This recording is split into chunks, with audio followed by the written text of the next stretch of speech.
Hello दोस्तों, कैसे हैं आप सभी। आई होप आप लोग अच्छे होंगे। तो दोस्तों, आज हम एनटीपीसी में पूछे गए जो सवाल से उसका आज हम डिस्कशन करने वाले हैं। आज का जो हमारा सेट होने वाला है दोस्तों, वो होने वाला है 16 जून 2022 को, जो सेकंड शिफ्ट में पूछे गए थे। और लेवल जो हम करवाने वाले हैं, लेवल 2 का सेट यहाँ पे हम करवाने वाले हैं। यानी लेवल 2 में जो 16 जून को हुए थे सेकंड शिफ्ट में, उसका आज हम यहाँ पे मैथ का पूरा सॉल्यूशन करने वाले हैं। 35 क्वेश्चंस के 35 क्वेश्चंस, और बहुत ही इजी और आसान तरीके से आपको समझाने की कोशिश करेंगे। क्योंकि ये सारा सेट दोस्तों बनाने का फ़ायदा ये है कि कहीं ना कहीं आप लोगों में से बहुत सारे लोगों का ग्रुप डी का भी एग्ज़ाम्स होगा, और ये जो मेथड है, ये जो पैटर्न रेलवे के पूछे जा रहे हैं, इसी पैटर्न को कहीं ना कहीं वो लोग आगे भी फुलफ़िल करेंगे। तो आप इन सारे सेट्स को अगर देख लेते हैं एक नज़र और बना लेते हैं, तो कहीं ना कहीं आपका ग्रुप डी में जो स्कोर है वो काफ़ी ज़्यादा इंक्रीज़ होगा। ठीक है दोस्तों, तो इसी के पर्पज़ से हम आप लोगों के लिए ये सेट हम सोल्व कर रहे हैं। तो चलेंगे दोस्तों, शुरू करते हैं आज का मैथमेटिक्स का पहला सवाल से। पहला सवाल हमारा क्वेश्चन नंबर 5 में देखने को मिलता है। यहाँ पे आपसे कहा जा रहा है कि एक समलंब चतुर्भुज का क्षेत्रफल 1792 सेंटीमीटर स्क्वायर है। एक समलंब चतुर्भुज फिगर से हम बनाने की कोशिश करते हैं, क्योंकि आप लोगों को फिगर से चीज़ें ज़्यादा बेहतर ढंग से समझ में आएगी। थोड़ा सा टाइम लग सकता है दोस्तों इस वीडियो में, लेकिन हम आपको पूरा इसमें समझाने की कोशिश करते हैं। ये देखेंगे, ये समलंब चतुर्भुज है जिसमें ये जो है हमारा ऊंचाई है। कह रहा है इसका जो क्षेत्रफल है दोस्तों पूरे का, वो कितना है 1792 सेंटीमीटर स्क्वायर है। कह रहा है इसकी समानांतर भुजाओं के बीच की लंबवत दूरी, यानी दोनों समानांतर भुजा जो है ये और ये दोनों के बीच की जो लंबवत दूरी है, यानी ये लंबवत दूरी यानी लंब होता है, ये कह रहा है कि आपका कितना है 28 सेंटीमीटर है। यानी इसकी जो हाइट है दोस्तों वो आपका दिया हुआ है कि 28 सेंटीमीटर है। कह रहा है फिर यदि समानांतर भुजाओं में से एक की लंबाई 72 सेंटीमीटर है, यानी एक जो लंबाई है वो आपका दिया हुआ है समानांतर भुजाओं में से कि एक जो लंबाई है वो कितना है 72 सेंटीमीटर है। तो कह रहा है दूसरी भुजा की लंबाई निकाले, यानी सामने यानी समानांतर की जो दूसरी भुजा था वो आप निकाले कि ये कितना होगा। ठीक है दोस्तों, अब यहाँ से डायरेक्ट फार्मूला आता है यहाँ से डायरेक्ट फार्मूला आता है कि समलंब चतुर्भुज का क्षेत्रफल, तो 1/2 इंटू समानांतर भुजाओं का योग गुने ऊंचाई। फार्मूला नहीं लिखेंगे, सिर्फ हम बोल रहे हैं क्योंकि लिखने में ज़्यादा टाइम लगेगा। तो समलंब चतुर्भुज का क्षेत्रफल, तो क्षेत्रफल हमारा दिया गया है 1792, लिख लेंगे। फार्मूला होता है 1/2 समानांतर भुजाओं का योग। तो समानांतर भुजा में से एक भुजा हमारा है 72, और दूसरा भुजा जो है हमको फाइंड आउट करना है, जिसको हम x मान रहे हैं, और इंटू ऊंचाई। तो ऊंचाई हमारा दिया हुआ है 28, तो 28। अब यहाँ दोस्तों बस इससे सॉल्यूशन करके x की वैल्यू निकाल लें। तो 28 से काटेंगे 1792 को, तो ये आपको 64 बार में कट जाएगा। तो 64 दूनी आपके हो जाएंगे दोस्तों 128, बराबर इस साइड बच जाएंगे आपको 72 प्लस x। फिर आप यहाँ से x की वैल्यू अगर निकालेंगे तो आप कर सकते हैं 128 माइनस 72, यानी आपके दोस्तों ये क्या बच जाएंगे 6 और 5, यानी 56 सेंटीमीटर। और 56 सेंटीमीटर ही दोस्तों इस सवाल के जो है जवाब है आपके ऑप्शन नंबर फर्स्ट में। ठीक है दोस्तों, तो ये बिल्कुल फार्मूले पर आधारित सवाल आपसे पूछे गए थे। बढ़ते हैं अगले सवाल की तरफ। अब दोस्तों अगला जो सवाल होता है वो होता है 14 नंबर सवाल है मैथमेटिक्स का। यहाँ से आपको दो तरीके से बना सकते हैं, और यहाँ पे जो सबसे आसान तरीका वही हम आपको बताने वाले हैं। पहला तरीका थोड़ा हिंट्स कर देते हैं कि आप इसमें क्या करेंगे, सब में अंश और हर दोनों में x से आप डिवाइड करके भी फिर 4 को ऊपर कॉमन 9 को नीचे कॉमन लेके बना सकते हैं। लेकिन आपको यहाँ पे हम एक सेकंड तरीका बता रहे हैं जो बहुत ही आसान है, उस तरीके को फॉलो करेंगे आप। आपका जो दिया गया है x + 1/x, इसको आप लिख लें। तो x + 1/x की वैल्यू हमारा दिया गया है 4। यहाँ से आप जब इसको दोस्तों कैलकुलेशन करेंगे तो x × x² + 1/x, यानी आप जैसे फ्रैक्शन का जोड़ बनाते हैं वैसे आप इससे कर लें, = 4। यहाँ से आप कर लेंगे x² + 1, x जाके 4 से क्रॉस मल्टीपल हो जाएगा तब 4x, यानी आप यहाँ से कह सकते हैं दोस्तों x² + 1 की वैल्यू 4x। अब आपको निकालना था किसकी वैल्यू फाइंड आउट करना है, 4x² + 4 divided by 9x² + 10x + 9, इसकी वैल्यू निकालना है। तो ऊपर में देखेंगे दोनों में 4 कॉमन है तो 4 निकाल लेंगे, x² बच जाएगा इसमें, अब प्लस का 1 बच जाएगा इसमें। फिर आप यहाँ से डिवाइड कर दें, ये दोनों में देखेंगे दोस्तों, ये दोनों में हमारा जो 9 है वो कॉमन है, तो इसमें बच जाएगा हमारा x² और इसमें हमारा बच जाएगा 1। ठीक है, प्लस अब हमारे कितना बच गया था दोस्तों 10x, तो 10x को हम साइड में लिख देंगे यहीं पे 10x। अब यहाँ से सोल्व कर लें 4x² प्लस 1, तो x² प्लस 1 की वैल्यू आप यहाँ से देखेंगे दोस्तों, x² प्लस 1 की वैल्यू कितना निकाल चुके हैं 4x, तो गुना है, बीच में ब्रैकेट हटता है तो गुना है, x² प्लस 1 की वैल्यू 4x हम यहाँ से पुट कर लेंगे, डिवाइडेड बाई 9 इंटू फिर x² प्लस 1, तो x² प्लस 1 की वैल्यू 4x, तो 4x प्लस 10x इधर हमारा पहले से मौजूद था, तो 10x यहाँ से जब आप इसे सोल्व कर लेंगे दोस्तों तो 4 चौका 16x डिवाइडेड बाई 9 चौका 36x और 10x, 36 और 10 46x, एक से x यहाँ पे कैंसिल आउट हो जाएंगे, ये हो जाएंगे 8 दूना 16 और 23 दूना 46, यानी जो आंसर आ जाएगा दोस्तों 8/23 हमारे इस सवाल के करेक्ट जवाब आ जाएंगे। ऑप्शन नंबर 4 में यहाँ से आप देख लेंगे 8/23। ठीक है दोस्तों, आई होप आप लोग को समझ में आ रही होगी। यहाँ पे देखेंगे दोस्तों क्वेश्चन नंबर 16, ये बहुत ही आसान है, सिर्फ आपको बातों में उलझाया गया है। कह रहा है कुछ आंकड़े जो हैं वो आपको दिए गए हैं, आंकड़े कैसे हैं वर्गों के, यानी देखेंगे 10 और 19 का अंतर जो होगा वो 9, ये भी वर्ग संख्या, 20 और 29 का जो अंतर होगा 9, ये भी वर्ग संख्या, सबका अंतर जो देखेंगे दोस्तों सबके बीच का अंतर क्या है 9 ही है। ठीक है ना। अब यहाँ से एक चीज़ कह रहा है दोस्तों कि निम्नलिखित में से कौन सा वर्ग अंतराल 70 से 79 की ऊपरी सीमा है, यानी 70 से 79 के ऊपरी सीमा यानी जस्ट उसके ऊपर है, तो 70 से 79 के ऊपर यानी 79 से आगे, तो 79 से आगे आपको कौन सा संख्या मिल रहा है यहाँ पे 79.5, बाकी जितना देखेंगे 79.5 से सबके सब ऑप्शन क्या है कम है, तो ऊपरी सीमा का मतलब होता है जस्ट उससे ज़्यादा, लेकिन यहाँ पे बाकी 3 जो ऑप्शन है जस्ट उससे क्या है कम है, तो ये तीनों कैंसिल आउट हो जाएंगे और ये जो है 79 से ऊपर जो मिल रहा है हमारा वो कौन सा एक वैल्यू मिल रहा है 79.5, तो सिर्फ एक पहेली था और कुछ नहीं है इसमें।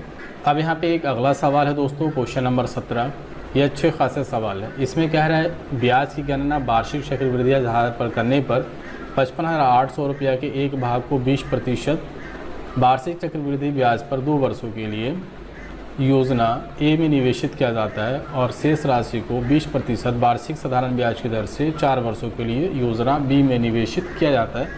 यदि दोनों योजनाओं में समान ब्याज प्राप्त होता है तो योजना ए में कितनी राशि निवेशित की गई थी। अब यहाँ से सिंपल सा लैंग्वेज में मेरी बात सुनेंगे दोस्तों। यहाँ से कह रहा है कि आपको जो है आपके पास कितना है 55,800 रुपये की टोटल अमाउंट है। अब आपको कह रहा है कि यहाँ से आप 2 योजनाओं में जो अपना पैसा है वो इन्वेस्टमेंट करें, कौन सी योजना में, और योजना नंबर ए और दूसरा जो योजना है योजना नंबर बी, और 55,800 यही पैसे को दोनों योजनाओं में आपको डिवाइड करना है।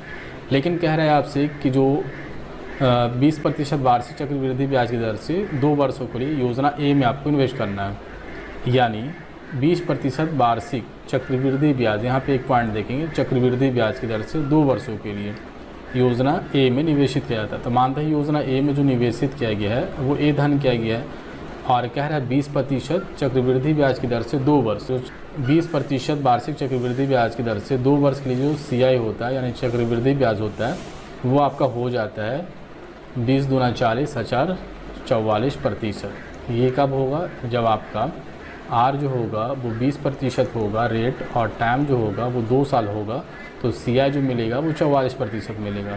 तो A में जो है जितना भी धन लगाया उसका कितना ब्याज मिल जाएगा चक्रवृद्धि ब्याज के हिसाब से 44%।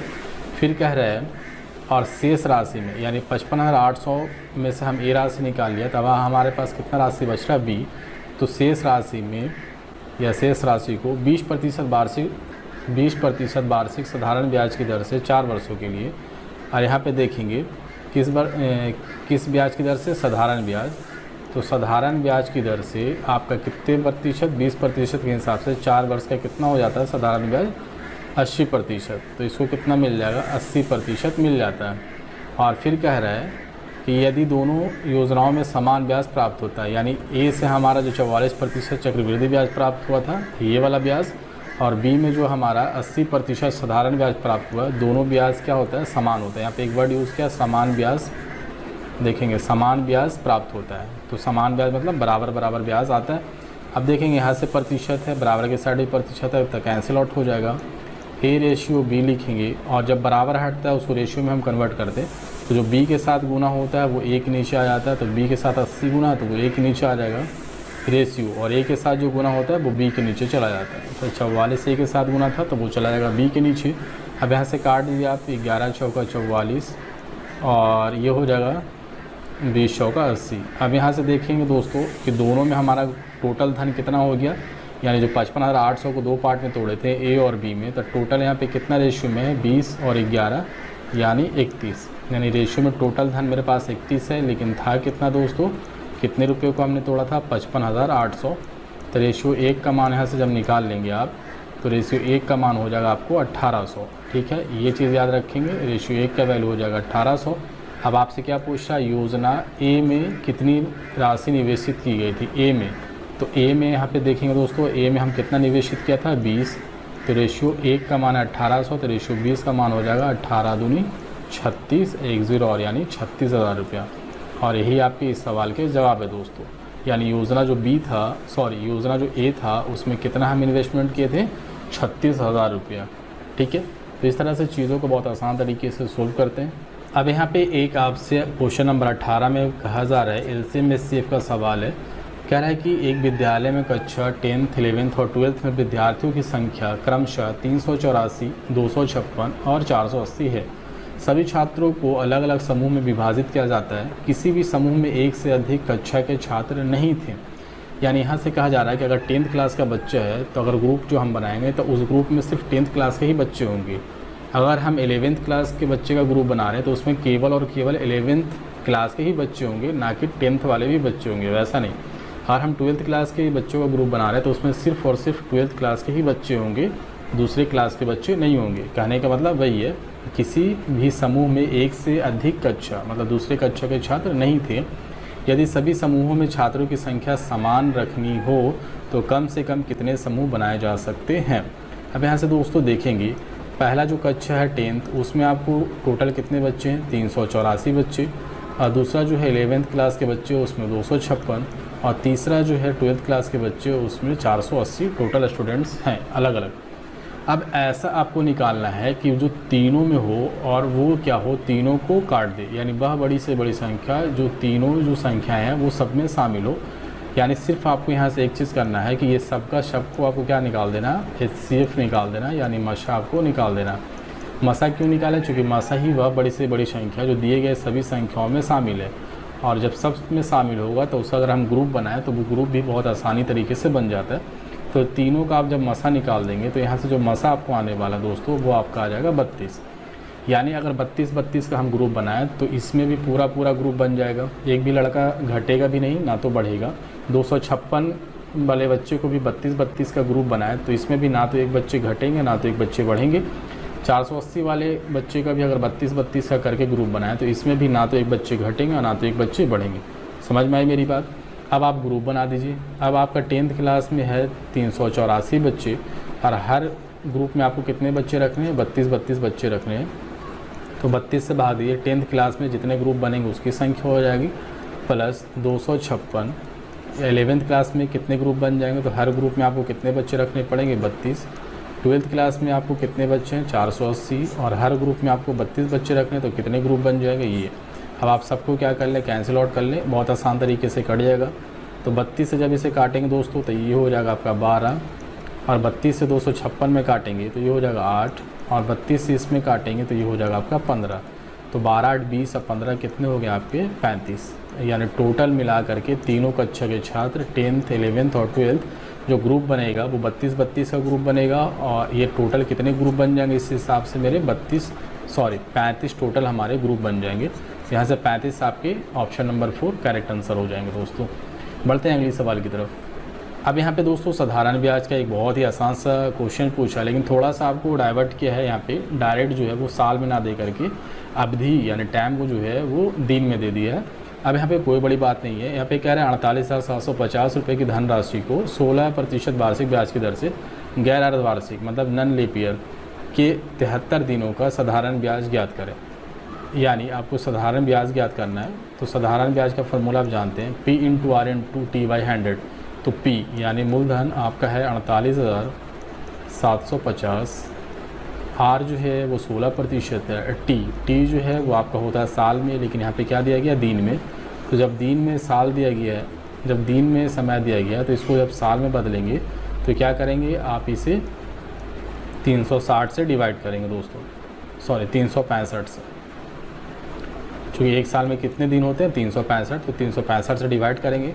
अब बटे का 100 आपका फार्मूला में होता है, जो आप इसे कैलकुलेट कर लेंगे तो कैलकुलेट करने के बाद आपका 1560 रुपये आ जाएंगे। यहाँ से सिर्फ आपका कैलकुलेशन है, तो कैलकुलेशन हम आप पे छोड़ते हैं कि कैलकुलेशन में आप बहुत ही अच्छे माने जाते हैं।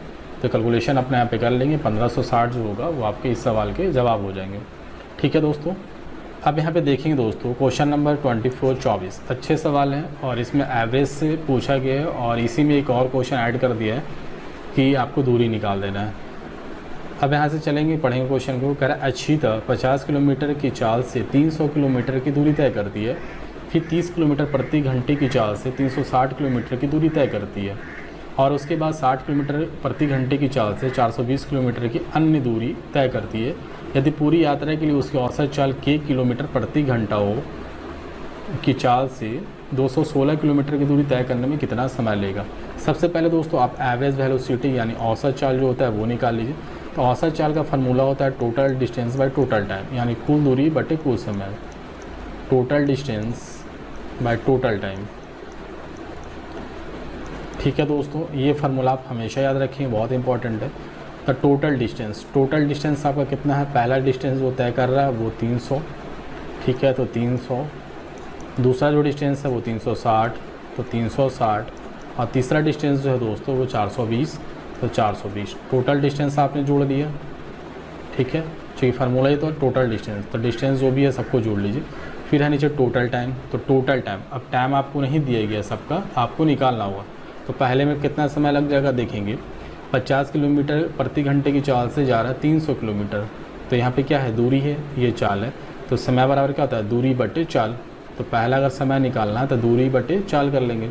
तो पहला दूरी जो है वो 300 है, चाल किस चाल से चल रहा है 50 किलोमीटर प्रति घंटे के हिसाब से, तो पहला समय निकल जाएगा।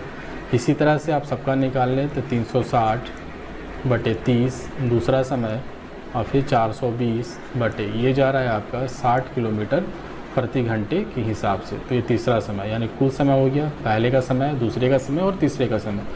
अब यहाँ से करेंगे दोस्तों, तो 50 से काटेंगे तो 6 बार, ये हो जाएगा आपका 12 बार, और ये हो जाएगा 6 सत्ते 42। तो ऊपर वाले को जोड़ेंगे तो आ जाएगा आपका 1080, फिर नीचे अगर आप जोड़ेंगे तो 6 और 12 18, 18 साथ कितना हो जाएगा 25।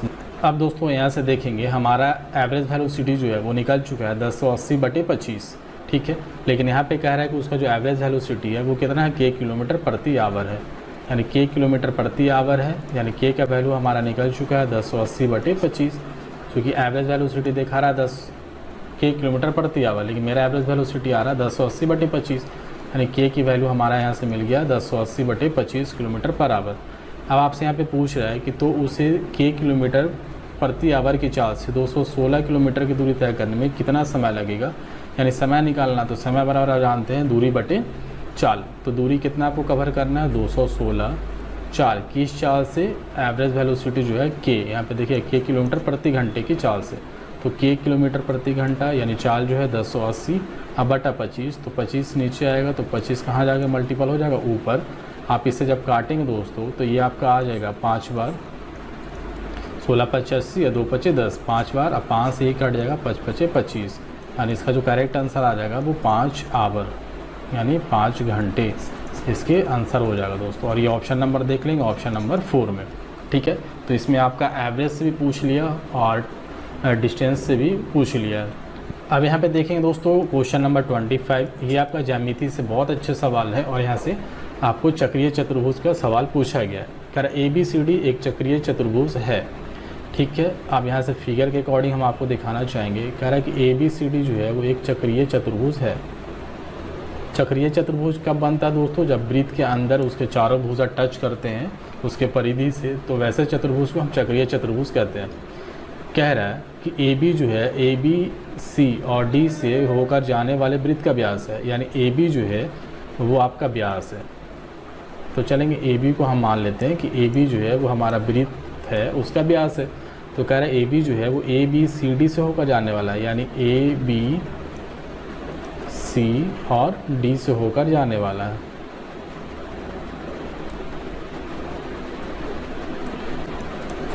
ए बी जो व्यास है वृत्त का वो ए बी सी डी से होकर जाने वाला वृत्त का व्यास है। यदि A D C 129 A D C यानी ये वाला जो एंगल है वो आपका कह रहा है कि कितना है 129 डिग्री है, तो कोण कोण बी ए सी यानी आपका ये वाला जो एंगल है वो निकालना है बी ए सी, ये वाला कि ये एंगल आपका कितना होगा। ठीक है, चलिए निकालते हैं। आप एक पॉइंट जानते होंगे दोस्तों ज्यामिति में कि अगर वृत्त का व्यास परिधि पे कोण बनाता है तो वो कितने डिग्री का कोण बनाता है 90 डिग्री का, यानी वो समकोण बनाता है। ठीक है, तो वृत्त का व्यास जो है ए बी वो परिधि पे यानी पॉइंट सी पे कितने डिग्री का कोण बनाएगा 90 का बनाएगा, यानी ये कोण हमारा निकल चुका है 90। कौन वाला कोण सी वाला। अब एक चीज़ और दूसरा पॉइंट आप जानते हैं कि चक्रीय चतुर्भुज में सम्मुख कोणों का योग 180 डिग्री के बराबर होता है। तो चक्रीय चतुर्भुज तो ये हमारा है, चूँकि चारों जो इसके कॉर्नर है वो किसी वृत्त के परिधि से टच कर रहे हैं, तो कह रहा है कि चक्रीय चतुर्भुज में सम्मुख कोणों का योग 180 डिग्री के बराबर होता है। यानी अगर ये कोण डी है तो इसके सामने का कोण कौन सा है बी, तो अगर हम बी और डी को जोड़ें दोनों कोणों का योग कितना आना चाहिए 180। एक 129 है तो दूसरा कितना हो जाएगा 51 डिग्री हो जाएगा। अब 51 डिग्री और 129 डिग्री को आप जोड़ दें 180 डिग्री हो जाएगा। अब आप किस में चलेगा, ट्रायंगल जो है ए बी और सी में, ट्रायंगल ए बी और सी में, इन ट्रायंगल ए बी और सी तो दो कोण आपको मिल गया। ये वाला जो कोण है ये 90 मिल गया, ये 51 मिल गया, तो ये कोण कितना हो जाएगा, ये कोण आपका 39 हो जाएगा। क्योंकि आप जानते हैं किसी भी ट्रायंगल ए बी सी में जो कोणों का जो योग होता है वो कितना होता है 180। तो 90 और 51 जोड़ लीजिए कितना आ जाएगा, और उसमें से क्या कीजिएगा 180 में से घटा लीजिएगा तो कितना आ जाएगा 39 डिग्री आ जाएगा। यानी जो ये कोण था कोण बी ए सी वो आ जाएगा 39 डिग्री, और ये ऑप्शन नंबर देख लेंगे ऑप्शन नंबर 2। ठीक है, अगला जो दोस्तों क्वेश्चन नंबर 26 है, ये आपका क्षेत्रमिति से सवाल का है और ये बहुत ही आसान से है, सिर्फ इसमें आप उलझेंगे नहीं, कैलकुलेशन में फंसाया गया, लेकिन बहुत शॉर्ट तरीका हम बता रहे हैं आपको। कह रहा है उस बेलन का आयतन सेंटीमीटर क्यूब में ज्ञात करें। मतलब बेलन का आयतन हमको निकालना है, तो बेलन का आयतन क्या होता है पाई आर स्क्वायर एच, बस आपको यही चीज़ें निकालनी है। कह रहा है जिसके आधार का जो है क्षेत्रफल 386 सेंटीमीटर है। अब एक बेलन अगर है, हम फिगर से अगर समझाने की कोशिश करें, क्योंकि दोस्तों हम थोड़ा टाइम लेते हैं लेकिन चीज़ों को बहुत अच्छे तरीके से समझाने की कोशिश करते हैं। कह रहा है एक अगर आपका बेलन है, ठीक है, तो जो आधार का जो क्षेत्रफल है, तो आधार का क्षेत्रफल यानी नीचे वाला जो हिस्सा होता है वो, तो नीचे वाला हिस्सा क्या होता है वृत्त होता है, तो नीचे वाला हिस्सा वृत्त होता है। तो कह रहा है आधार का क्षेत्रफल यानी वृत्त का क्षेत्रफल तो पाई आर स्क्वायर। अब ये कह रहा है कि जो आधार का क्षेत्रफल है वो दिया गया है कितना है 1336, यानी पाई आर स्क्वायर की वैल्यू दिया गया है 1386 सेंटीमीटर स्क्वायर। फिर कह रहा है कि जो इसकी ऊंचाई है यानी ये जो हाइट है इसका वो कितना है 30 सेंटीमीटर है। ठीक है, अब यहाँ से आप देखेंगे फार्मूले पे थोड़ा सा गौर करें। कह रहा है पाई आर स्क्वायर एच, तो पाई आर स्क्वायर, तो पाई आर स्क्वायर का वैल्यू तो यहाँ से दोस्तों आपका दिया गया है 1386, तो आप यहाँ पे डाल दीजिए 1386 इंटू एच, कुछ चूँकि कुछ नहीं है तो गुना है इंटू एच, एच की वैल्यू कितना है यहाँ से 30, तो आप इसे गुना कर लें, आपका जो आएगा वो आ जाएगा 41,580 सेंटीमीटर क्यूब। ये क्या हो जाएगा, जो बेलन है उसका आयतन निकल जाएगा। अब यहाँ से बहुत सारे बच्चे क्या है, अब यहाँ से क्या करेंगे, जो क्षेत्रफल है पाई आर स्क्वायर बराबर इतना, यहाँ से फिर आर की वैल्यू निकालेंगे, फिर यहाँ से आर की वैल्यू निकाल करके इसमें डालें।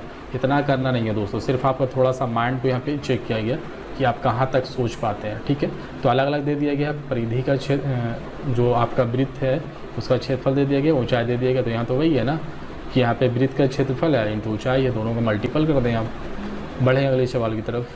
अब यहाँ पे दोस्तों देखेंगे एक क्वेश्चन है 28, ये आसान सा सवाल है, ये आपसे पूछे गए डिविजिबिलिटी वाले रूल पे विभाजित यहाँ पे करना है, किससे विभाजित करना है 15 से। तो 15 से विभाजित होने का मतलब है कि कोई संख्या 3 से भी विभाजित होगी और वो संख्या 5 से भी विभाजित होगी, यानी दोनों संख्या से विभाजित होने वाली ही संख्या 15 से विभाजित होगी। कौन कौन से, 3 से और 5 से। अब याद कीजिए कि 5 से विभाजित कौन होता है, तो 5 से विभाजित वही संख्याएँ हो सकती है जिसके अंत में 5 हो या 0 हो। तो 5 तो इसमें भी है, इसमें भी है, इसमें भी है 0 और इसमें भी 5 है, तो 5 और 0 तो सब में है, यानी सारे के सारे ऑप्शन पाँचों जो है वो 5 से विभाजित हो जाएगी। तो चलिए ये पास हो गया कि 5 से विभाजित हो जाएगा। लेकिन अब हम चेक करते हैं कि 3 से विभाजित कौन होता है।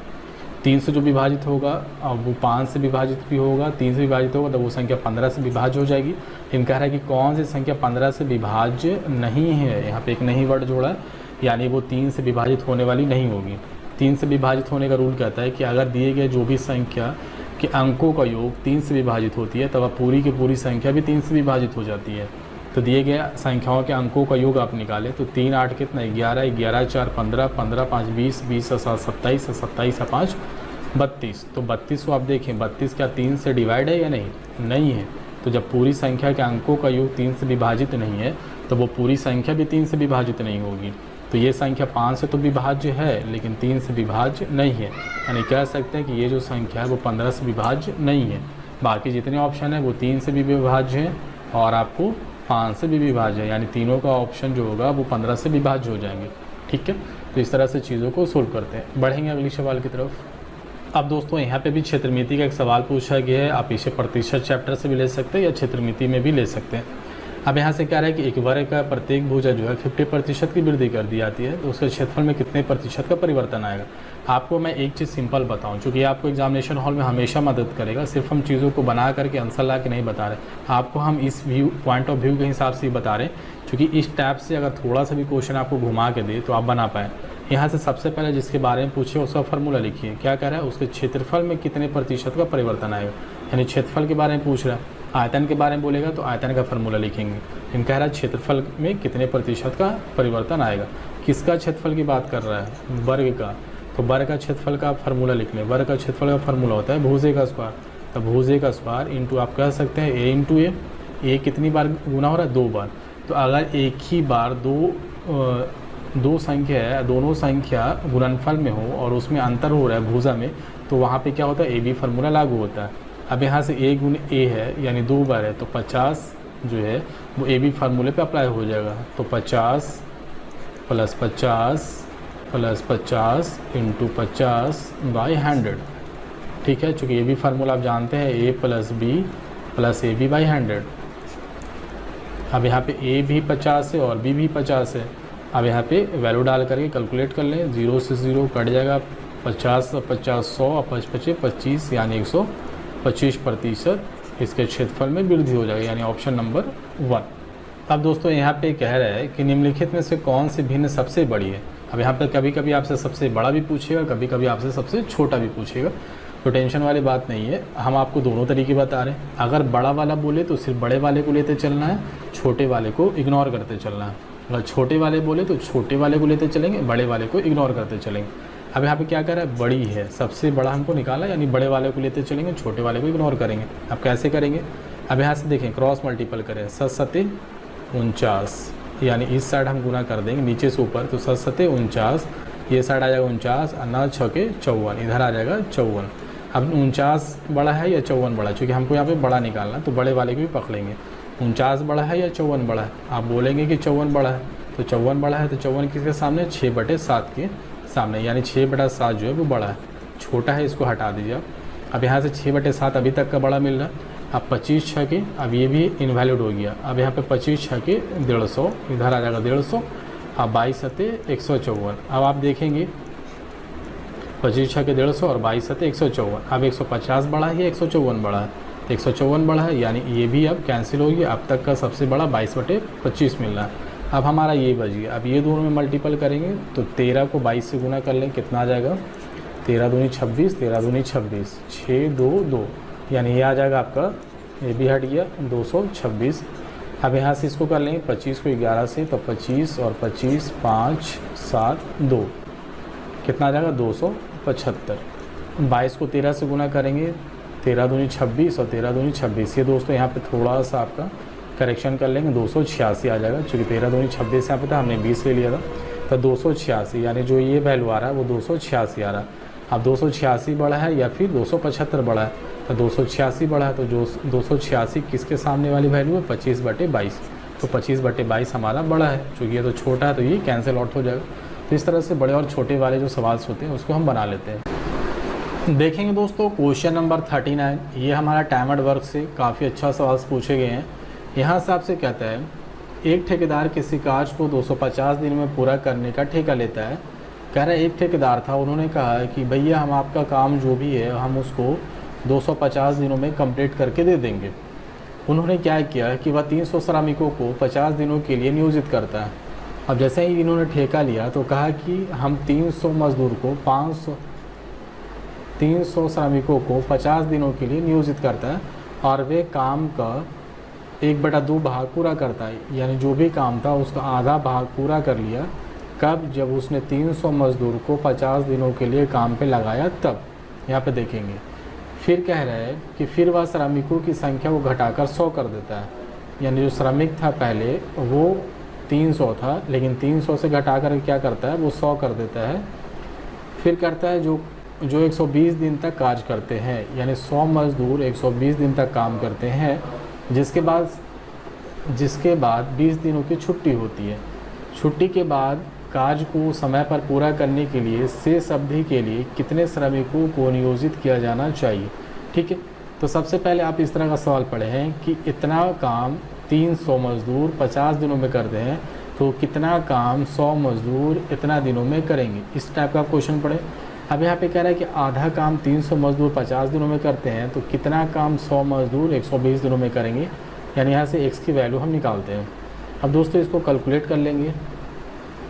जब कैलकुलेट कर लेंगे दोस्तों तो 2 जो है ऊपर में चलाएगा नीचे, इधर है 300, तो 300 बटे का नीचे था और 50 भी ये था, यानी ऊपर में सिर्फ हमारे रह गए 1।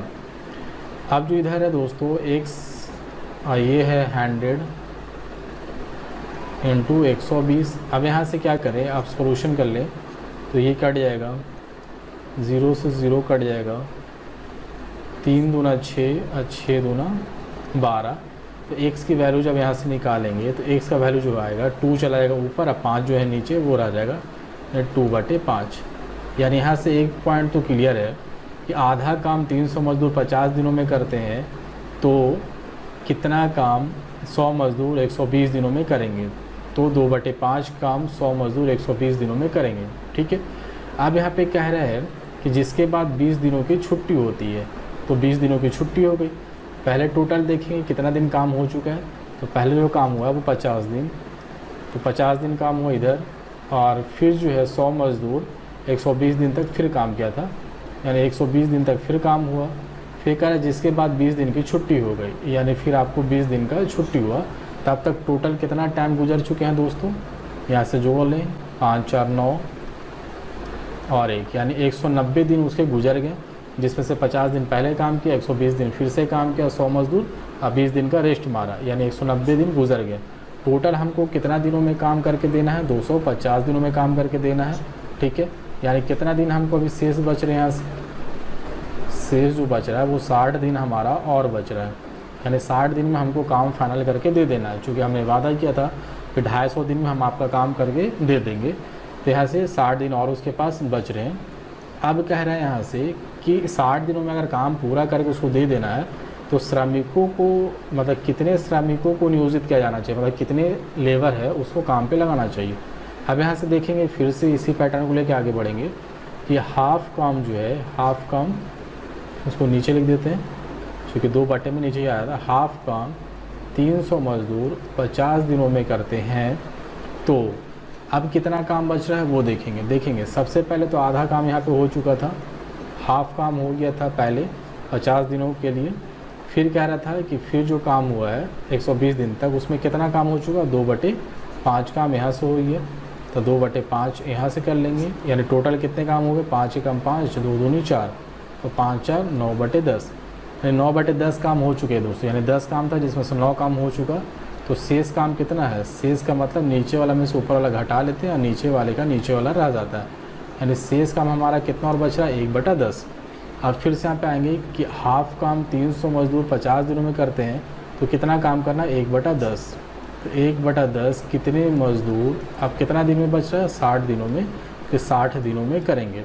ठीक है, अब x का वैल्यू निकाल दीजिए, वही मजदूर का संख्या हो जाएगा, तो यहाँ से 00 कट जाएगा, यहाँ से कैंसिल हो जाएगा, डबल से 00, 6 है, तो यहाँ से देखेंगे 3 दूना 6, तो 6 ये भी कट गया, यानी 1/x इधर बच रहा है और इधर 1/50 बच रहा है, 1/x इधर बच रहा है और 1/50 इधर बच रहा है, यानी x की वैल्यू कितना हो जाएगा 50, यानी 50 मज़दूर जो है दोस्तों वो और लगाएगा तो जो काम बच रहा है 60 दिन का, उस 60 दिन में काम को कंप्लीट कर लेगा। तो यहाँ से जो आंसर हो जाएगा ऑप्शन नंबर 3। अब यहाँ से एक अगला जो सवाल है दोस्तों वो ट्रिगो का है, काफ़ी आसान सा सवाल है। यहाँ पे देखेंगे cosec theta into tan theta. cosec theta को आप लिख सकते हैं दोस्तों 1/sin theta into tan theta को आप लिख सकते हैं sin थीटा बटे cos थीटा। हाँ या ना? बिल्कुल। अब इसका वैल्यू जो दे रखा है वो 2/√3 दे रखा है, तो sin थीटा कैंसिल आउट हो जाएगा, 1/cos थीटा। तो 1/cos थीटा की वैल्यू क्या होती है sec थीटा, और sec थीटा की वैल्यू इधर दे रखा है 2/3।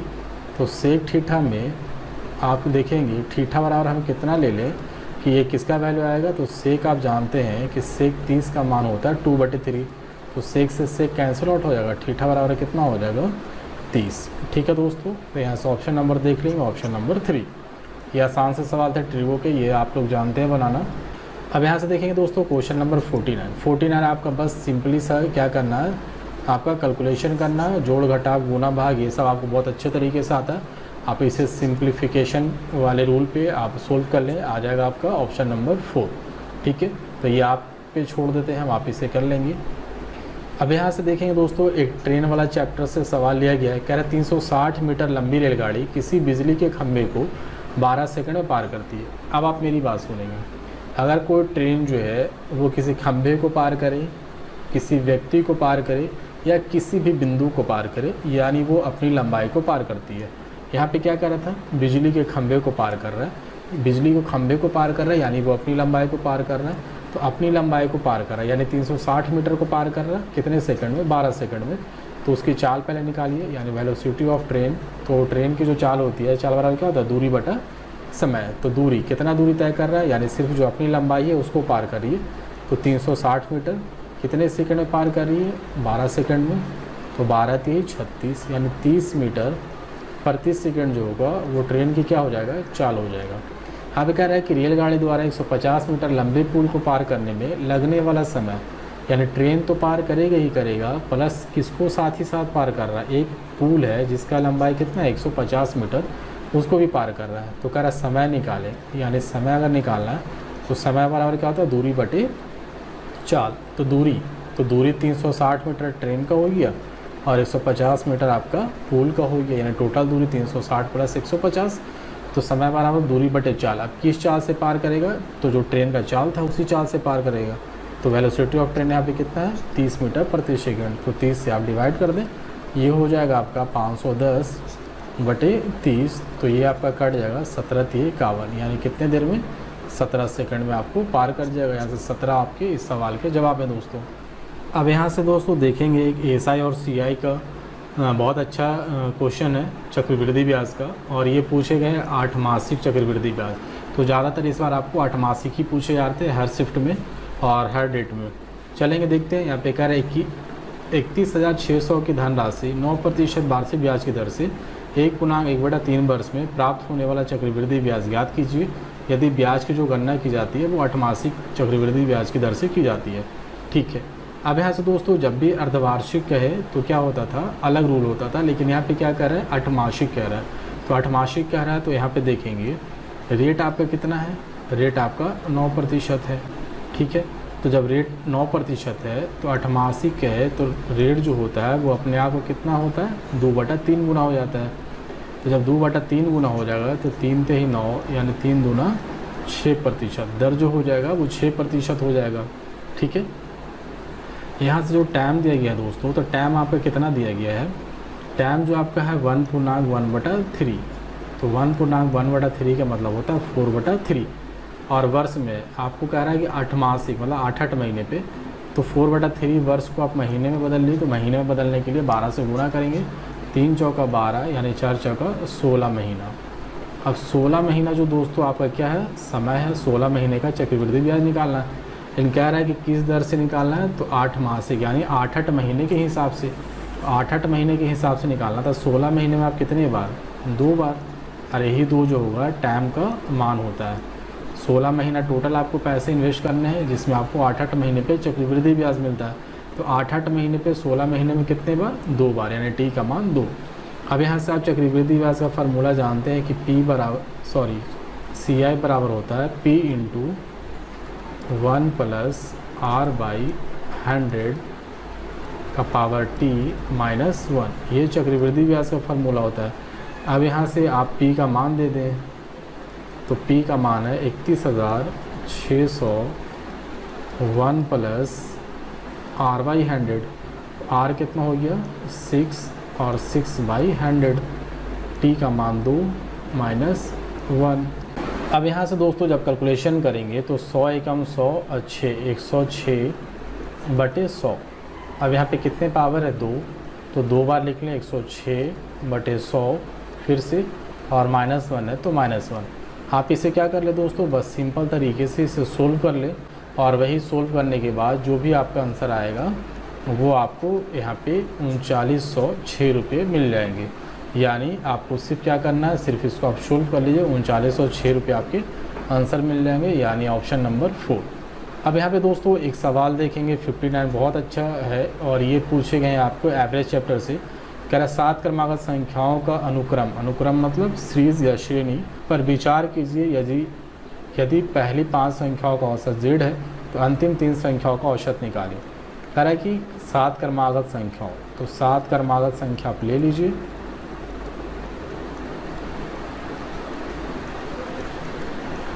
ठीक है, 7 क्रमागत संख्या हमने ले लिया। कह रहा है कि जिसका पहली 5 संख्याओं का औसत z है, तो औसत जो होता है दोस्तों वो बीच वाली संख्या होती है। कब, जब संख्याएं लगातार हो तब। तो यहाँ पे सब का सब संख्या क्या है, क्रमागत है। क्रमागत मतलब लगातार है, तो जब लगातार है तो जो औसत होगा वो बीच वाला होगा। तो कितने का औसत बोल रहा है, पहली 5 संख्याओं का औसत z है, तो पहले 5 संख्याओं का औसत ले लीजिए, 1 2 3 4 5। पहली 5 संख्या हमारा ये है और लगातार भी है, तो औसत जो होता है वो बीच वाला संख्या हमारा औसत होता है, यानी बीच में जो है ये स्टार, इसका मान कितना हो जाएगा z। फिर कह रहा है तो अंतिम 3 संख्याओं का औसत निकालिए, यानी अंतिम से 3 संख्या का औसत। तो अंतिम से 3 संख्या हमारे पास ये है, और ये सब भी क्या है, आपस में लगातार ही है। अंतिम से 3 संख्याओं का औसत क्या आएगा, बीच वाला, यानी इसके और इसके बीच में। तो ये बीच वाला हमको कह रहा है कि निकालिए। यहाँ पे देखिए 3 संख्याओं का औसत निकालिए। ठीक है, अब देखिएगा जब लगातार संख्याएँ होती है, जैसे मान चलते हैं 2 3 4 5, तो सब कितना बढ़ता है, लगातार अगर होता है तो सब 1 1 बढ़ता जाता है। ठीक है ना, तो सब 1 1 बढ़ता जा रहा है, यानी इसमें भी अगर लगातार हम जाएँ तो 1 1 के हिसाब से बढ़ते जाएंगे। तो अगर यहाँ पे z था तो यहाँ पे जाएंगे तो 1 और बढ़ जाएंगे, यहाँ पे जाएंगे तो 1 और बढ़ जाएंगे, और जब यहाँ पे आएंगे तो 1 और बढ़ जाएंगे, यानी यहाँ तक आते आते जो z था वो कितना बढ़ जाएगा, 3 बढ़ जाएगा। देख लेंगे टोटल 3 बढ़ रहा है, तो z तो था ही था यहाँ पे, जो भी z का मान था प्लस उसमें 3 और क्या हो जाएगा, जुड़ जाएगा, और यही क्या होगा, अंतिम 3 संख्याओं का औसत हो जाएगा। यानी यहाँ से जो आंसर आएगा वो ऑप्शन नंबर 3 आएगा। अब यहाँ पे क्वेश्चन नंबर 64 कह रहा है कि 12 संख्याओं को आरोही क्रम में व्यवस्थित किया जाता है यदि अंतिम 11 संख्याओं का माध्य 9 है और सभी 12 संख्याओं का माध्य 11 है। माध्य मतलब औसत ही होता है आपका। कह रहा है अगर टोटल जो है मेरे पास 12 संख्याएँ हैं, तो टोटल 12 संख्याओं का जो औसत है वो कितना है दोस्तों, 11 है। तो औसत का मतलब सब का सब कितना कितना, 11 11 है। तो 12 संख्या है, सब 12 का 12 जो संख्या है वो 11 11 है। तो टोटल अगर जोड़ दें तो 11 12 कितना हो जाएगा, 132 हो जाएगा। यानी टोटल संख्याओं का योग कितना निकल चुका है, 132। फिर कह रहा है कि यदि अंतिम 11 संख्याओं का माध्य 9 है, यानी अंतिम से 11 संख्या, यानी पहली को छोड़ करके, तो यहाँ से हम लिख रहे हैं लास्ट 11 नंबर का जो है, ये टोटल 12 नंबर का हो गया दोस्तों। तो लास्ट का जो है 11 नंबर का वो जो औसत है वो कितना है, 9 है। यानी 11 गुने 9, यानी 11 नंबर कितना हो गया, 99। यानी लास्ट का 11 संख्याओं का जो योग हो गया वो 99 हो गया। अब यहाँ से कौन सी संख्या बच गई, सिर्फ पहली वाली, चूँकि अंतिम से 11 को ले लिया गया, यानी फर्स्ट से जो संख्या था वो एक ठो वो बचा रह गया। यानी यहाँ से आप कह सकते हैं कि जो फर्स्ट नंबर हमारा है, तो टोटल 12 था, 12 में से 11 चला गया, यानी 132 में से 99 चला गया, यानी पहली जो संख्या बची है दोस्तों वो कितना बच रहा है, 33। ठीक है, फर्स्ट नंबर 33। फिर कह रहा है तो दूसरी संख्या का मान ज्ञात कीजिए जो पहली संख्या से 66.2/3 अधिक है। कह रहा है आप सेकंड नंबर का मान निकालिए दूसरी संख्या का, जो पहली संख्या से अधिक है, तो पहली संख्या 33 है और 33 से कितना अधिक है 66.2/3। तो 66.2/3 को तोड़िएगा तो 200/3 गुणे 100 ये आएगा। 66.2/3% का मान 200/3 गुणे 100। तो 00 से 00 कट जाएगा, 11 33 कट जाएगा, 33 इधर, 11 दूनी 22, तो 33 और 22 कितना हो जाएगा 55 हो जाएगा दोस्तों। यानी जो दूसरी संख्या होगी वो कितना हो जाएगा 55 हो जाएगा। अब इस सवाल को देखेंगे दोस्तों, तो इस सवाल में क्या रखा है, कह रहा है कि इसका सरलीकरण करें यानी सरल करें। तो ये कुछ भी नहीं है, इसको आप क्या करें, आप कैलकुलेशन नहीं करें, आप इसको जो है 5.5 इसको a माने, अब 4 को आप b मान लें। अब यहाँ पे देखेंगे ये जो दिख रहा है 30.25 ये आपका क्या है a² का मान है, और ये जो है 16 वो b² का मान है, और 22 जो है वो ab का मान है। आप सबको गुना कर लें आ जाएगा। अब यहाँ से दोस्तों देखेंगे ऊपर में a है तो यहाँ पे q है, ये b है तो इसका भी पावर q है। यानी ऊपर को गौर से देखेंगे तो आपको इस तरह का दिखेगा AQ माइनस BQ का फार्मूला दिखेगा, ठीक है। अब यहाँ पे जो नीचे में जब आप देखेंगे तो नीचे देखिएगा तो क्या है a² plus AB plus B² ये दिख रहा है, नीचे में a² plus AB plus B² दिख रहा है। अब दोस्तों आपको पता है कि AQ माइनस BQ का फार्मूला क्या होता है, तो AQ माइनस BQ का फार्मूला होता है A minus B into A square plus AB plus B²। ये AQ माइनस BQ का फार्मूला होता है, बटा नीचे आपका रह गया A² plus AB plus B², जो था हमने छोड़ दिया। ऊपर में जो चीज़ है वही चीज़ नीचे है, कट जाएगा। यानी यहाँ पे क्या दिख रहा है A माइनस B। अब यहाँ से वैल्यू रिटर्न कर दे, A की वैल्यू कितना था 5.5 माइनस B का मान है 4। जब आप इसे वैल्यू रिटर्न करके कैलकुलेशन करेंगे तो कितना आ जाएगा 1.5, और 1.5 इस सवाल के आंसर है दोस्तों, ऑप्शन नंबर 3। यहाँ पे 70 नंबर सवाल दोस्तों क्षेत्रमिति से है, और यहाँ पे एक क्वेश्चन पूछ रहा है, और इसी क्वेश्चन पे एक हमारा वर्ग का हो चुका है आगे में। कह रहे एक आयत की भुजाओं के मापन के दौरान हुई त्रुटिवश उनका माप 10% और 8% अधिक हो जाता है या प्राप्त होता है, तो इसके क्षेत्रफल में होने वाले त्रुटि का प्रतिशत ज्ञात करें। आपको दोस्तों हम बोला था कि जब भी आपको इस तरह का सवाल दे, आप सबसे पहले ये देखें कि पूछा किसके बारे में जा रहा है। तो क्षेत्रफल में पूछा जा रहा है कि क्षेत्रफल में कितने प्रतिशत की त्रुटि होगी, ठीक है। तो किसका क्षेत्रफल भाई, तो आयत का क्षेत्रफल। तो आयत का क्षेत्रफल लिख लेंगे फार्मूला। तो आयत का क्षेत्रफल का फार्मूला क्या होता है, लंबाई गुने चौड़ाई, ठीक है। अब लंबाई गुने चौड़ाई यानी यहाँ पे दो चीज़ें मल्टीपल हो रही है, तो जब भी एक ही प्रोडक्ट में दो चीज़ें मल्टीपल हो तो AB फार्मूला लागू हो जाता है। तो AB फार्मूला है, तो A की जगह पे लिख लेंगे 10 और B की जगह पे कितना लिख लेंगे 8, ठीक है। अब यहाँ पे AB फार्मूला आप जानते हैं A प्लस B यानी 10 plus 8 plus A into B यानी 10 इंटू 8 बटा 100। तो 10 से 10 ये कैंसिल आउट हो जाएगा, 10 8 18, ये आपका हो जाएगा प्लस 0.8, तो ये आपका हो जाएगा 18.8, और ये किस में आता है प्रतिशत में आता है, तो ऑप्शन नंबर 2। ये सिंपली सा था आपको AB फार्मूला पे। अब यहाँ पे दोस्तों 72 नंबर सवाल है प्रॉफिट एंड लॉस से, अच्छा सवाल है ये। इसमें कह रहा है एक व्यक्ति ने वस्तुओं A और B के कुल 2312 रुपये में ख़रीदा। यानी एक व्यक्ति था मार्केट गया और A और B दो तरह का प्रोडक्ट वो कितने में ख़रीद लिया, 2312 रुपये में ख़रीद लिया। कह रहा उसने A को 16% की हानि पर और B को 20% की लाभ पर बेचा। अब यहाँ से हम देखते हैं कि टोटल जो है वो 2312 रुपये में ख़रीदा, तो हम मानते हैं A का जो रेट था वो A रुपया था। तो अब उसको क्या कर रहा है, A जो है वो अपना जितना में ख़रीदा था उसका 16% हानि पर बेच रहा है। तो 16% हानि पे बेचेगा यानी 100 माइनस 16 पे बेचेगा, यानी कितना पे बेचेगा 84% पे बेचेगा कौन, A। फिर कह रहा है कि B जो है B को 20% लाभ पर बेचा, यानी जो दूसरा प्रोडक्ट था B, तो B पे कितना प्रॉफिट लिया 20%, तो 100 प्लस 20 यानी B को। अब दोस्तों B को अगर 20% लाभ पे बेचता तो वो बेचेगा 120% पे, लेकिन कह रहा है कि A और B का विक्रय मूल्य समान है, यानी दोनों का जो विक्रय मूल्य है वो समान है। तो अब यहाँ से कह रहा है कि A और B के मूल्यों का अंतर क्या होगा, यानी किस में, क्रय मूल्य का। अब यहाँ से दोस्तों देखेंगे इधर प्रतिशत है तो इधर भी प्रतिशत है, कट जाएगा। A बराबर को हम रेशियो में कन्वर्ट कर रहे हैं, और इधर B। हम आपको बोला था अगर बराबर को रेशियो में कन्वर्ट करें तो एक दूसरे के साथ जो उसके गुणक होते हैं वो चेंज हो जाते हैं। तो 120 जो है वो चला जाएगा A के नीचे, रेशियो था तो रेशियो और ए के साथ जो गुना था वो चलाएगा बी के नीचे। तो यह आ जाएगा 12 सते 84 और 12 दहाँ 120 यानी 10:7। यानी ए का जो क्रयमूल्य था वो 10 रुपये था और बी का क्रयमूल्य 7 रुपये था। अब दोनों को मिला के यहाँ पे दोस्तों दोनों का अगर क्रयमूल्य है तो यहाँ पे मेरे हिसाब से कितना आ रहा था 10 रुपया और 7 रुपये यानी 17 रुपये क्रयमूल्य। लेकिन दोनों का मिला के क्रयमूल्य यहाँ पे कितना था 2312। तो 2312।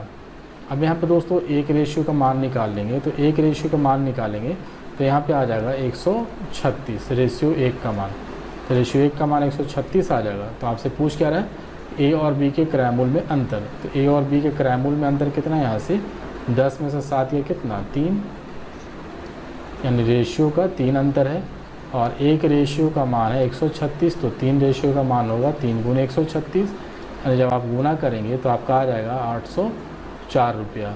और ये 804 रुपया आपको ऑप्शन नंबर 2 में मिल जाएगा दोस्तों। अब दोस्तों यहाँ से जो क्वेश्चन नंबर 73 है इसमें आपसे पूछा जा रहा है कि किस द्विघात समीकरण का मूल वास्तविक नहीं है। तो ये द्विघात समीकरण से ले गए हैं और वास्तविक नहीं है। आपको सबसे पहले ये होना चाहिए कि कौन से द्विघात समीकरण का जो मूल होगा वो वास्तविक होता है। तो इसका एक फार्मूला होता है b² - 4ac greater and equal to 0। अगर b² - 4ac का जो वैल्यू है 0 से बड़ा या 0 के बराबर हो तो वो वास्तविक माने जाते हैं। लेकिन यहाँ पे कह रहा है कि वास्तविक नहीं है। तो जब वास्तविक नहीं है इसका मतलब ये होगा कि आपको 0 से बड़ा या 0 के बराबर ना हो करके वो 0 से छोटा होगा। चलिए चेक करते हैं। आप जो आंसर है उसे ही हम चेक करते हैं, बाकी आप बारी बारी से बाकी जो 3 ऑप्शन है आप उससे भी चेक कर लेंगे। तो सब में जब आप चेक करेंगे तो वो 0 के बराबर आएगा या फिर 0 से बड़ा आएगा। लेकिन ऑप्शन नंबर 2 जो है वो इसका वैल्यू जो है वो 0 से छोटा आएगा, तभी ये मूल्य जो होगा इसका वास्तविक नहीं होगा। चलेंगे चेक करते हैं। तो आपको हमको चेक करना है b² - 4ac की वैल्यू। तो b², तो b के यहाँ पे कितना है 4 है तो 4 का स्क्वायर माइनस 4ac तो -4। a के यहाँ पे कितना है 1 तो 1। c के यहाँ पे कितना है 5। आप इसे सोल्व कर ले। 4 चौका 16 माइनस 5 चौका 20। आंसर आपका कितना रहा -4। तो आपका -4 आया यानी क्या आया 0 से छोटा। जबकि वास्तविक मूल्य का मतलब होता है 0 के बराबर आ जाए या फिर 0 से बड़ा है, लेकिन 0 से छोटा ना आए तब वो क्या होगा वास्तविक मूल्य होते हैं। लेकिन यहाँ 0 से छोटा आ रहा है यानी ये वास्तविक मूल्य क्या है नहीं है। तो ऑप्शन नंबर 2 हमारा वास्तविक मूल्य नहीं है। बढ़ेंगे आगे।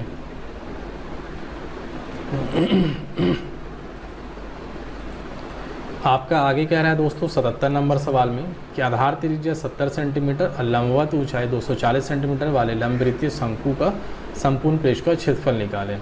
यानी अगर आपके पास एक शंकु है तो कह रहा है इसका जो संपूर्ण पृष्ठ का क्षेत्रफल है वो निकालिए। ठीक है, आपको यहाँ पे दे रखा है कि जो आधार का त्रिज्या है यानी जो रेडियस है वो आपका कितना है 70 है यानी ये वाली नीचे वाली, और लंबवृत्तीय जो ऊंचाई है ये वाला वो कितना है 240 है और ये तो लंब होता है। फिर कह रहा है कि संपूर्ण पृष्ठ का क्षेत्रफल निकालें। तो शंकु का संपूर्ण पृष्ठ का क्षेत्रफल होता है πr × l + r। ठीक है, यानी ये चीज़ निकालना है। तो पाई की वैल्यू आपको दिया गया है कि 22/7 आपको मान लेना है और होता भी है। r की वैल्यू कितना है 70 तो 70 डाल देंगे इंटू l + r। तो यहाँ पे l की ज़रूरत होगी हमको जबकि r हमारा दिया गया l यानी जो तिर्यक लंबाई है वो। तो l कितना हो जाएगा यहाँ से आपका 250। क्यों? चूँकि आपको एक ट्रिपलेट पता होगा कि 7 24 अगर 2 भुजा हो तो एक भुजा कितना होता है 25। तो 7 है यानी इस पर 0 डाल दिया गया है तो 70 हो गया। 24 है इस पर 0 डाल दिया गया तो 240 हो गया। तो दूसरा होता है तीसरा 25 तो 25 पे भी 0 डाल देंगे तो 250 हो जाएगा। यानी जो कर्ण हो जाएगा वो 250 होगा। यानी एल का लंबाई हमको मिल गया कितना 250। तो एल का मान हम डाल देंगे 250 प्लस आर की वैल्यू फिर से 70। आप इसे कैलकुलेशन कर लें 22/7 सॉरी यहाँ से काट लें, कट रहा है तो 10 × 70 यानी 22 दहाँ 220 गुने 250 70 कर लेंगे यानी 320। जब आप इसे गुना करेंगे दोस्तों तो ये आ जाएगा आपको 70400 यानी इतना सेंटीमीटर स्क्वायर। इसके आंसर जो सही होंगे वो ऑप्शन नंबर 3 होंगे। चूँकि यहाँ पे भी देखेंगे सेंटीमीटर में था, ये भी सेंटीमीटर में है और पृष्ठीय क्षेत्रफल भी जो पूछ रहा है सेंटीमीटर में, तो सेंटीमीटर में तो इतना ही आएगा। मीटर में अगर आता तो भले ही हम 100 से भाग देते थे तो आंसर कुछ और आता, यानी 704 आता। लेकिन यहाँ पे ये जो आंसर दिया गया ये हमारे हिसाब से पूरा का पूरा गलत है। बाकी आप लोग अपने अकॉर्डिंग देख लें, ठीक है ना। इसका जो करेक्ट आंसर होगा वो मेरे अकॉर्डिंग होगा 70,400। बढ़ेंगे आगे। यहाँ पे टाइम एंड वर्क से बहुत आसान से सवाल लिए गए हैं। कह रहा है ए और बी एक काम को 30 दिनों में करता है, यानी ए और बी मिलकर एक काम को 30 दिनों में करता है। फिर कह रहा है सी के साथ मिलकर, यानी ए बी तो पहले से काम कर ही रहा था, जब वो सी के साथ मिल जाता है तो वे उसी काज को कितने दिनों में कर लेते हैं, 24 दिनों में कर लेते हैं। तो कह रहा है सी अकेला उस काम को कितने दिनों में करेगा। जब 3 का वैल्यू दिया गया है, 2 का वैल्यू दिया गया है, तो एक तीसरा का वैल्यू निकालना है, तो तीनों में से 2 का वैल्यू घटा लेंगे, तीसरे का वैल्यू निकल जाएगा। तो 1/24 माइनस 1/30। बहुत आसान सा, कंपटीशन के जो बच्चे होंगे आप लोग ये आराम से कर लेंगे, इसमें कोई परेशानी नहीं है। 24 से 30 का 120, 24 5 120, 30 चौका 120, 1/120, 120 चलाएगा ऊपर, यानी 120 दिनों में जो है सी वो पूरे काम को कर लेगा, यानी ऑप्शन नंबर सी। यहाँ पे देखेंगे दोस्तों, यहाँ पे 83 नंबर सवाल में कह रहा है कि निम्न आंकड़ों का बहुलक ज्ञात करें। बहुलक जो होता है वैसी संख्या जो सबसे ज़्यादा बार रिपीट करती है, तो वैसी संख्या को बहुलक कहते हैं। इसमें देखेंगे सबसे ज़्यादा बार रिपीट कौन सी संख्या कर रही है, तो 15, 1 बार, 2 बार, 3 बार और 4 बार। बाकी कोई भी संख्या 4 बार रिपीट नहीं कर रही है, यानी 15 सबसे ज़्यादा रिपीट हो रही है, तो 15 ही इस पूरे जो सीक्वेंस है उसका बहुलक होगा, ठीक है। अब यहाँ पे एक आसान सा सवाल है। यहाँ पे आपसे कह रहा है यदि प्रत्येक पैकेट में समान संख्या में पेंसिल मौजूद हैं और 12 पैकेट में कुल 96 पेंसिल है। कह रहा 12 पैकेट मेरे पास है और 12 पैकेट में कितना है, 96 पेंसिल मौजूद है, यानी एक पैकेट में आप निकालें अगर, तो एक पैकेट में कितना होगा, 96/12, यानी 12 × 96। एक पैकेट में कितना पेंसिल हटेगा, तो 8 पेंसिल। लेकिन फिर कह रहा है 304 पेंसिलों की आवश्यकता होने पर कितने पैकेट, यानी 304 अगर पेंसिल है तो कितने पैकेट बनाएगा, तो हर एक पैकेट में 8 पेंसिल, तो 8 से डिवाइड कर दीजिए, आ जाएगा आपका 38, यानी 38 पैकेट की ज़रूरत होगी। ये सिंपल सा कैलकुलेशन है। 91 नंबर एक सवाल है, इसमें कह रहा है कि एक वस्तु 207 रुपये में बेचने पर, यानी सेलिंग प्राइस दे दिया गया कि 207 रुपये में बेचने पर शीतल को 28% की हानि होती है। तो 28% की हानि होगी दोस्तों, तो वो कितने पे बेचेगा, 72% पे बेचेगा। तो कह रहा है वस्तु का क्रय मूल्य ज्ञात कीजिए। तो जब वस्तु का क्रय मूल्य निकालना है और विक्रय मूल्य दिया हुआ है, तो होल वैल्यू को पलट के गुना कर देते हैं। तो 28% की हानि होती है, तो 100 में से 28 या कितना, 72, तो 72% को पलट के गुना कर देंगे, यानी 100 चला जाएगा ऊपर और 72 चलाएगा नीचे। तो आप जब इसे कैलकुलेशन कर लेंगे तो आपका आ जाएगा 287.50। बस इसमें वही करना है, इसका कोई और अलग से ज़्यादा मेथड मत लगाइएगा, बहुत आसान सा तरीका है। तो ऑप्शन नंबर 3 यहाँ से टिक आउट कर लीजिएगा, ठीक है। बढ़ेंगे आगे। यहाँ पे देखेंगे 94 नंबर सवाल। तो 94 नंबर सवाल में भी कुछ नहीं है आपका, यहाँ से बहुत ही सिंपल तरीके से आपसे पूछा गया है सवाल को, और यहाँ पे सिर्फ आपको जोड़ घटाव गुना भाग आता है, तो बहुत आसानी तरीके से कर सकते हैं। सिर्फ इस तरह के सवाल आपको टाइम जो है टाइम के लिए दिया जाता है कि आप टाइम इसमें ज़्यादा से ज़्यादा इन्वेस्ट कीजिए, लेकिन कैलकुलेशन आप फास्ट रखिएगा, बहुत आसान सा तरीका है। अब चलेंगे दोस्तों, यहाँ पे एक 97 नंबर सवाल है। कह रहा है 280 का k प्रतिशत। तो 280 का k प्रतिशत यानी k/100 कह रहा है कि 350 के 50% के बराबर है, ठीक है।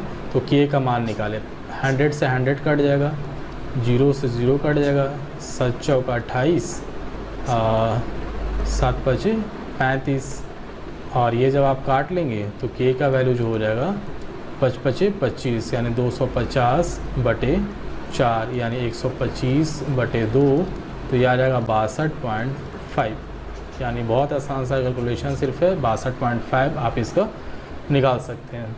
अब यहाँ से एक 99 नंबर जो सवाल है वो देखेंगे। यहाँ से जो घंटी वाला सवाल होता है एलसीएम एसएफ में वही पूछे गए कि एक साथ 5 घंटियाँ बजना शुरू करती है और क्रमशः 3, 6, 12, 15 और 18 सेकंड के अंतराल पर बजती है। यदि वो पहली बार जो है वो 9:58 पर बजी है, तो वे पुनः कितने बजे एक साथ बजेगी। यानी एक घंटी जो है 5 घंटी है, वो 3, 6, 12, 15 और 18 सेकंड के अंतराल पे बजती है।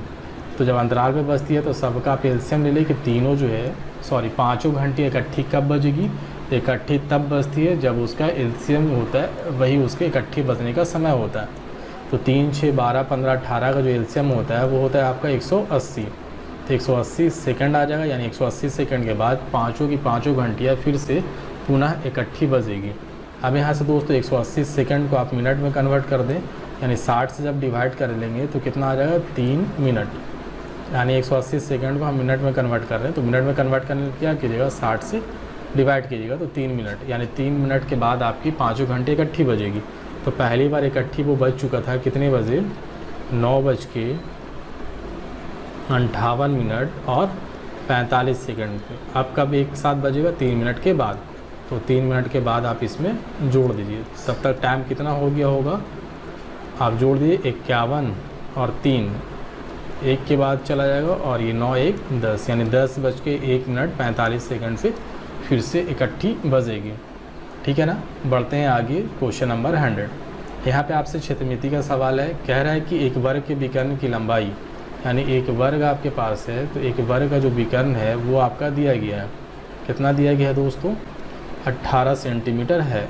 यानी वर्ग जो दिया गया है उसका विकर्ण 18 सेंटीमीटर है। तो वर्ग का परिमाप मतलब सारे भुजा, यानी जितने भुजा हैं वर्ग में, यानी 4 भुजा होते हैं, उसका योग निकाल दे रहे हैं, यानी परिमाप बराबर होता है 4 × a। अब यहाँ से देखेंगे 4 × a क्या होता है, भुजा। तो भुजा तो हमारा है नहीं, क्या है यहाँ पे, विकर्ण है। तो आप एक चीज़ जानते होंगे, वर्ग का विकर्ण, तो वर्ग का जो विकर्ण होता है वो फार्मूला हम लिख दे रहे हैं, भुजा √2 होता है। याद रखेंगे इस चीज़ फार्मूले को। तो वर्ग का विकर्ण आपका दिया गया 18 और दिया गया है कितना, फार्मूले के हिसाब से जानते हैं भुजा √2। तो a का मान आप यहाँ से निकाल लेंगे तो 18/√2, तो 18 को लिख सकते हैं 9 × √2 डिवाइडेड बाई √2। √2 से √2 कट जाएगा, कितना आ जाएगा 9√2। यानी वर्ग का जो भुजा है a वो हो जाएगा 9√2। अब यहाँ से हमको परिमाप निकालना था, परिमाप होता है 4 × भुजा, तो 4, अब भुजा है 9√2, यानी 9 चौका 36√2। 36√2 इसके क्या हो जाएंगे, वर्ग के परिमाप हो जाएंगे। ठीक है। अब यहाँ पे देखेंगे दोस्तों, ये हाइट एंड डिस्टेंस चैप्टर से सवाल पूछे गए हैं। कह रहे एक सड़क के दोनों ओर एक एक यानी कुल 2 खंभे हैं। यानी एक अगर सड़क है, मान चलते ये हमारा एक सड़क है, तो इसके दोनों ओर, मतलब पहला जो छोर है ये, इस पे एक खंभा है, और दूसरा जो छोर है सड़क का ये, इस पे भी हमारा एक खंभा है। तो कह रहे हैं कि दोनों खंभों के बीच एक 20 सेंटीमीटर लंबी सीढ़ी रखी गई है। ठीक है। जब सीढ़ी को एक खंभे से टिकाया जाता है, मान चलते कि यहाँ पे कोई सीढ़ी रखा गया और पहला जो खंभा ये वाला है इससे हमको टिकाया गया है। तो कह रहा है कि जो टिकाया जाता है, तो जो खंभा है जो कोण बनाता है वो कितने डिग्री का बनाता है, 60। और ये सीढ़ी जो है, सीढ़ी का लंबाई यहाँ पे दे दिया गया है कितना, 20 मीटर। यानी सीढ़ी का जो लंबाई है वो 20 मीटर है। फिर कह रहा है कि और जब उसे मोड़कर दूसरे खंभे के सहारे टिकाया जाता है, यानी ये सीढ़ी जो इधर लगा हुआ था, इस सीढ़ी को यहाँ से पलट करके आप इस साइड कर दीजिए, यानी दूसरे खंभे से टिका दीजिए। तो कह रहा है कि अब बस सड़क के साथ 30 डिग्री का कोण बनाएगा। यानी अब जो सीढ़ी जो है वो सड़क के साथ कितने डिग्री का कोण बनाएगा, 30 डिग्री का कोण बनाता है। तो सड़क की चौड़ाई निकालें, यानी यहाँ से लेकर के ये जो पूरा है सड़क की चौड़ाई वो आपको निकालना है। ठीक है। तो यहाँ से हम यहाँ तक का एक लंबाई निकाल लेंगे और यहाँ से यहाँ तक दोनों लंबाई निकाल लेंगे और क्या करेंगे, दोनों को जोड़ देंगे। अब यहाँ से चलेंगे, बहुत शॉर्ट तरीके से हम बताने वाले हैं और बहुत आसान सा पैटर्न है। अब यहाँ से देखेंगे, हम चल रहे हैं इस वाले में, यानी अगर हम नाम देना चाहें तो A, B, C, D और E नाम दे देते हैं। हम चल रहे हैं ट्रायंगल जो है ABC में। तो ABC में देखिए दिया गया है क्या और निकालना है क्या है, हमको निकालना है B, यानी यहाँ से यहाँ तक निकालना है पहले। तो ये निकालना है, तो ये त्रिभुज का क्या कहलाता है, आधार, यानी B, और ये क्या कहलाता है, H। तो B और H में हमको रिलेशन निकालना है। तो हमको दोस्तों यहाँ पे देखिए रिलेशन किस में निकालना है, B हमको निकालना है, H दिया गया, यानी B और H में रिलेशन निकालना है। तो B और H में क्या आता है, कॉस का रिलेशन आता है। तो कॉस और थीटा कितना है, 60। तो कॉस 60 का वैल्यू होता है 1/2 और कॉस 60 का मान होता है 1/2, लेकिन जानते हैं क्या है, B/H। ठीक है। तो B/H, B के यहाँ पे ये बटा में है, यानी हम कह सकते हैं कि रेशियो में। तो B के यहाँ पे 1 डाल देंगे और H के यहाँ पे 2 डाल देंगे। तो B हमारा ये है, तो ये रेशियो में 1 होगा और H के यहाँ पे रेशियो में 2 डाल देंगे। तो H जो है इसका हमारा ये है, रेशियो में 2 है। यहाँ पे देखें रेशियो में 2 है, लेकिन रियल में वो हमारा लंबाई कितना है, 20 है। तो रेशियो 2 का मान है 20, तो रेशियो 1 का मान कितना हो जाएगा दोस्तों 10। यानी यहाँ से लेके यहाँ तक कह सकते हैं कि जो BC की जो लंबाई है वो कितना हो गया 10 हो गया। ठीक है, अब चलते हैं हम ट्रायंगल किस में CDE में। तो CDE में देखेंगे ये सीढ़ी था, तो सीढ़ी की लंबाई 20 है, तो वही सीढ़ी तो इधर भी हम डाल दिए हैं, तो ये भी सीढ़ी हो गया, यानी ये भी कितना हो जाएगा 20। अब यहाँ से ये दिया गया है हमको B निकालना है, तो B/H यहाँ भी हमारा रिलेशन आएगा कॉस का, तो कॉस, लेकिन यहाँ पे थीटा का मान कितना है 30, तो कॉस 30 का मान कितना होता है √3/2, और ये भी किस में होगा रेशियो में ही होता है, लेकिन कॉस का मान कितना होता है B/H। तो अगर B के जगह पे कितना होगा √3 और H √3 है ये, और H के जगह पे कितना है 2, तो H के जगह पे फिर से 2, रेशियो में मेरे पास 2 है लेकिन रियल में कितना है 20 है, तो 1 का मान कितना निकल जाएगा 10, तो √3 का मान कितना निकल जाएगा 10√3, यानी ये हमारे निकल गया CD की लंबाई। अब आपको क्या निकालना था सड़क की लंबाई, सॉरी चौड़ाई, तो सड़क की चौड़ाई क्या है B से लेके D तक, यानी BD हमको निकालना है, तो BD बराबर आप कह सकते हैं कि BC + CD, यानी B से लेके C तक और C से लेके D तक, तो हमारा निकल जाएगा BD की लंबाई। तो BC जो हमारा है वो कितना है 10 है, और CD जो है वो कितना है 10√3 है। अब यहाँ से कर लें आप, कितना आ जाएगा 10 इसमें हो जाएगा और इसमें आ जाएगा 1 + √3, तो 10 × 1 + √3 का मतलब 1.732। अब यहाँ से निकाल लें 10 × कितना आ जाएगा 2.732, इससे जब 10 से मल्टीपल करेंगे तो 27.32, और 27.32 क्या आएगा मीटर में आएगा, चूँकि मीटर में पूछ रहा है, तो 27.32 देखेंगे ऑप्शन में दोस्तों है ही नहीं है, यानी इस सवाल के जो आंसर है वो मेरे हिसाब से गलत है, यानी 34.64 कहीं पे हमको नहीं लग रहा है कि वैसा आएगा, लेकिन मेरे हिसाब से जो आंसर आना चाहिए वो 27.32 आना चाहिए। बाकी आप लोग खुद समझदार हैं, आप लोग खुद इसे समझ सकते हैं। यहाँ पे दोस्तों 106 नंबर सवाल बहुत आसान से दिए गए हैं। कह रहा है कि 13.5 kg अंगूर का मूल्य 681 रुपया 75 पैसा है, तो 12 kg अंगूर का मूल्य कितना होगा, यानी 13.5 kg अंगूर का जो मूल्य है वो 681 रुपया 75 पैसा है, तो 12 kg का मूल्य का, तो यहाँ से 12 kg का अगर निकालना है तो क्या करेंगे 681.75 बटे 13.5 × 12, बस कैलकुलेशन कर लीजिए, आपका कितना आ जाएगा 606 रुपये आ जाएगा। बस इसमें कैलकुलेशन है दोस्तों और कुछ भी नहीं है।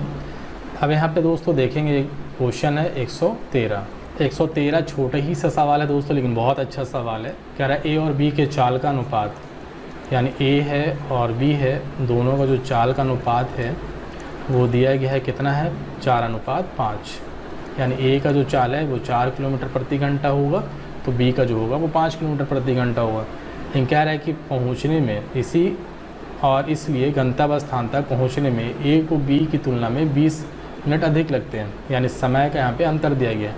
तो चाल का रेशियो इतना है, तो चाल के हिसाब से आप समय का रेशियो निकाल सकते हैं। तो चाल का रेशियो अगर दिया रहे तो समय का रेशियो पूछे तो वो क्या हो जाता है आपस में पलट जाता है, इंटरचेंज हो जाता है, यानी 5 आ जाएगा आगे, 4 चला जाएगा पीछे। अब यहाँ से दोस्तों देखेंगे ये हमारा समय निकल गया, और किस में है मिनट में, लेकिन यहाँ पे कहेंगे A को B से 20 मिनट अधिक लगते हैं। अब यहाँ से देखेंगे A को अगर 5 मिनट लगता है तो B को 4 मिनट लगता है, यानी A को यहाँ से B से कितना अधिक लग रहा है 1 मिनट अधिक लग रहा है रेशियो में, लेकिन यहाँ पे कितना मिनट अधिक लग रहा है 20 मिनट अधिक लग रहा है, यानी रेशियो 1 का मान निकल गया 20, तो 5 का मान कितना निकल जाएगा 20 × 100, यानी A को जो है वो कितना समय लगता है 100 मिनट का समय लगता है। कब, जब वो पहले जितना चाल से चल रहा था उतने चाल से चलेगा तब 100 मिनट का समय लगेगा। लेकिन एक चीज़ यहाँ से कह रहा है कि यदि A अपनी चाल को दुगनी चाल से चलता है, यानी पहले जिस चाल से चलता था उसका अब दुगनी चाल से चलेगा, तब वह उस दूरी को कितने देर में कवर करेगा। तो अगर वो पहले जिस चाल से चल रहा था उसी चाल से चलेगा तो उसको कितना मिनट का समय लगेगा 100 मिनट का, लेकिन अगर चाल को डबल कर देगा तो लगने वाला समय क्या हो जाएगा आधा हो जाएगा। तो यहाँ पे चाल को क्या कर रहा है दुगना, तो लगने वाला समय कितना हो जाएगा आधा, तो 100 मिनट में जहाँ पहुँचता था वहाँ पे अब कितना मिनट में पहुँच जाएगा आधे समय में, यानी 50 मिनट में पहुँच जाएगा। तो 50 इसके क्या हो जाएंगे आंसर हो जाएंगे दोस्तों। यहाँ पे दोस्तों एक हमारा डायग्राम का यानी आलेख का क्वेश्चन है, और यहाँ पे बहुत अच्छे तरीके से आपको ब्रेन वॉश किया गया है। यहाँ पे बहुत अच्छे तरीके से उलझा करके पूछा गया। कह रहा है कि उस दिन कितने मिनट टेलीफोन पर बात हुई, ये आपको फाइंड आउट करना निकालना। अब यहाँ पे जब देखेंगे डाटा को गौर से तो यहाँ पे कह रहा है ये जो ऊपर वाला बता रहा है, ये सब जो संख्या बता रहा है वो सब बता रहा है नंबर ऑफ़ कॉल्स, और ये जो बता रहा है नीचे वाला वो मिनट में शो कर रहा है। यानी अगर पहले मिनट का बात कर ले तो पहले मिनट में 4 कॉल्स आते हैं, दूसरे मिनट में 14 कॉल्स आते हैं, तीसरे मिनट में 40 कॉल्स आते हैं, इसी तरह से शो ऑन। तो कह रहा है कि उस दिन, यानी एक दिन का पूरा ये डाटा आरेख दिया गया है, आलेख। तो कह रहा है उस दिन कितने मिनट टेलीफोन पर बात हुई। तो पहले मिनट जो है कितना बात हो रहा है, 4 कॉल आ रहा है, तो 4 कॉल का जो बात हो रहा है वो 1 मिनट बात हो रहा है। यानी 1 गुने 4 प्लस 14 जो कॉल आता है वो कितने मिनट तक बात होता है, 2 मिनट तक। तो कितने बात हो गई, 14 गुने 2 मिनट। तीसरा जो है वो अगर 40 कॉल्स आ रहा है तो हर कॉल्स कितने मिनट तक बात हो रहा है, 3 मिनट तक। तो 3 गुने 40 प्लस अगर वो 30 कॉल्स आ रहा है तो हर कॉल्स कितने मिनट तक हो रहा है, 4 मिनट तक। तो 30 गुने 4, और इसी तरह से इसे भी कर दें 12 गुने 5। बस आपका कैलकुलेशन निकालें, 4 एकम 4, 14 दूनी 28, 40 ते 120, 30 चौका 120 और प्लस 12 पचे 60। और ये सारे को जोड़ लें ऐसे, 0 0 0 8 4 12, 1 6 4 10, 10 2 12, 12 1 13 और 1 1 2 1 3, यानी 332 मिनट। यानी टोटल उस दिन जो है टेलीफोन पे 332 मिनट बात हुई थी। यहाँ से आपका आंसर जो हो जाएगा 332 करेक्ट आंसर हो जाएगा। ठीक है दोस्तों, तो हमने अपनी तरफ से पूरी एफर्ट लगाया, पूरी तरह से समझाने की कोशिश किया कि आपको जो है सिर्फ आंसर ही हम ना बता पाएँ, कुछ जो चीज़ें हैं जो इम्पोर्टेंट है वो आपको बताएं, जो कि आपका जो आने वाले एग्ज़ाम्स है उसमें भी काम आए। तो ठीक है दोस्तों, अगर आपको हमारी वीडियो अच्छी लगती है तो आप हमारे चैनल को लाइक कर दें, सब्सक्राइब कर दें और दोस्तों में ज़्यादा से ज़्यादा शेयर करें। और इसी तरह की इंटरेस्टिंग वीडियो देखने के लिए हमेशा हमारे चैनल के साथ जुड़े रहें। तब तक दोस्तों हमें इजाज़त दें, फिर मिलेंगे आपसे किसी अगली वीडियो में। तब तक के लिए थैंक यू।